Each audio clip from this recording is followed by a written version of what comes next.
ஏன் என்று சொன்னால் இந்த உலகம் சந்திக்கிற மனித உலகம் சந்திக்கிற அத்தனை பிரச்சனைகளுக்கும் தீர்வு நம்முடைய சித்த மருத்துவத்தில் தான் இருக்கிறது. இதை காப்பாற்றியாக வேண்டிய கடமை நமக்கு இருக்கு.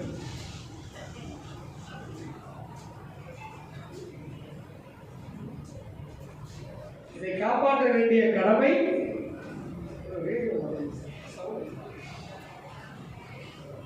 ஏன் என்று சொன்னால் மீண்டும் சொல்லுகிறேன், இது மனித குலத்திற்கான தேவை.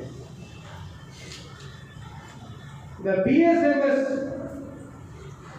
மருத்துவர்கள் மட்டுமே சித்த மருத்துவத்தை காப்பாற்றுவதற்கு போதுமானவர்கள் அல்ல.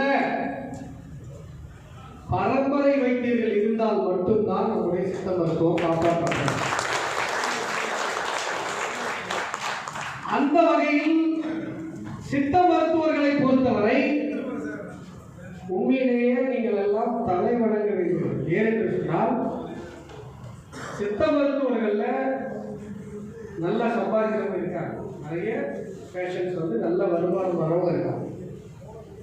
ஆனால் எந்த வருமானமும் இல்லாமல் வீட்டில் திட்டு வாங்கிட்டு கூட இந்த சித்த மருத்துவ முறையை விடாமல் காப்பாற்றி வருகிற பலர் தியாகம் மனுஷர்கள் தான் பேசுறாங்க. உண்மை ஏன்னு கேட்டா, அந்த மருந்தை கொடுத்து அந்த வியாதி சரியாகி அந்த மருந்து அந்த பேஷண்டுடைய முகத்தை பார்க்கும்போது ஒரு மருத்துவனுக்கு கிடைக்கிற அந்த சந்தோஷம் கோடி ரூபாய் கொடுத்தாலும் கிடைக்கும்.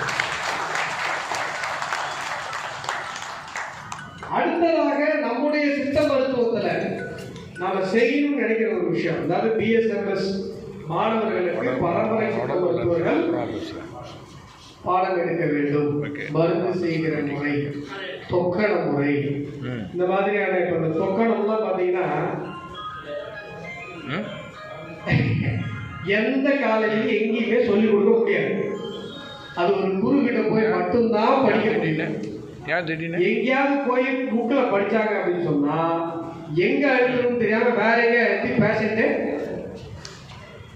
அப்போ அந்த குரு சிஷ்ய மரபுல இதையெல்லாம் நம்ம ஸ்ட்ரீம்லைன் பண்ணி இந்த பயிற்சிகள் எல்லாம் பிஎஸ்எம்எஸும் சித்த மருத்துவர்களும் பரம்பரை சித்த மருத்துவர்களும் ஒன்றாக இணைந்து இதை செய்வதோடு மட்டுமல்லாமல் நாம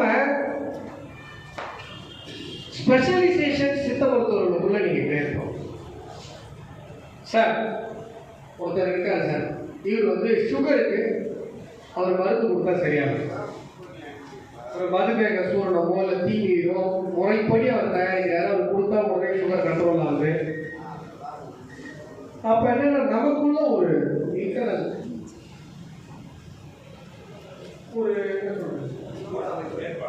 ஒரு ஏற்பாடு, ஒரு கூட்டமைப்பு ஆல்ரெடி இருக்கீங்க.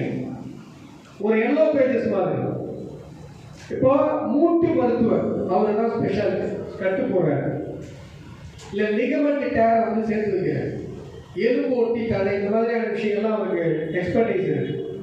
மஞ்சக்காமாலைக்கு மருந்து கொடுக்கறதுக்கு நம்ம தமிழ்நாட்டில் தெரியும். மஞ்சக்காமாலைக்கு மருந்து கொடுக்கறதுக்குன்னே பல குடும்பங்கள் இருக்குது. இப்போ என்ன வருத்தத்துக்குரிய விஷயம்னா, முன்னாடி எல்லா ஊர்லேயும் மருத்துவர்கள் இருந்தாங்க, சித்த மருத்துவர்கள் எல்லா ஊர்லேயும் இருந்தாங்க, வீட்டுக்கு வீடு கூட இருந்தாங்க. இன்றைக்கு சித்த மருத்துவர்கள் என்கிற அந்த ஒரு மிகப்பெரிய பொக்கிஷங்களை தமிழர்கள் நாம் இழந்து கொண்டிருக்கிறோம்.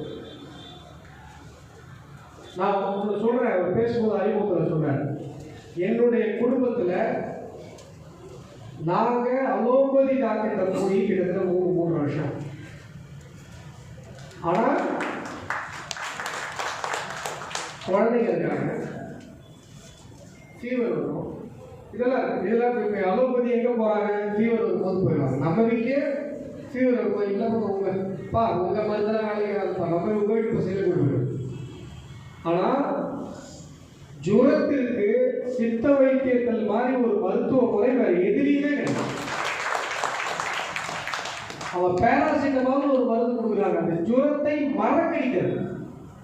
ஆனால் ஜுரத்தை எந்த ஜுரம், இது எதனால் இந்த கப ஜுரமா வாத ஜுரமா என்பதை கண்டறிந்து அந்த ஜுரத்தை நிறுத்துகிற ஒரு வல்லமை சித்த வைத்தியத்தில் மட்டும்தான் இருக்கு. அப்போ நமக்குள்ள ஸ்பெஷலைசேஷன் கிரியேட் பண்ண வேண்டிய ஒரு கட்டாயம் நமக்கு நீங்க மனசுல வச்சுக்கோ.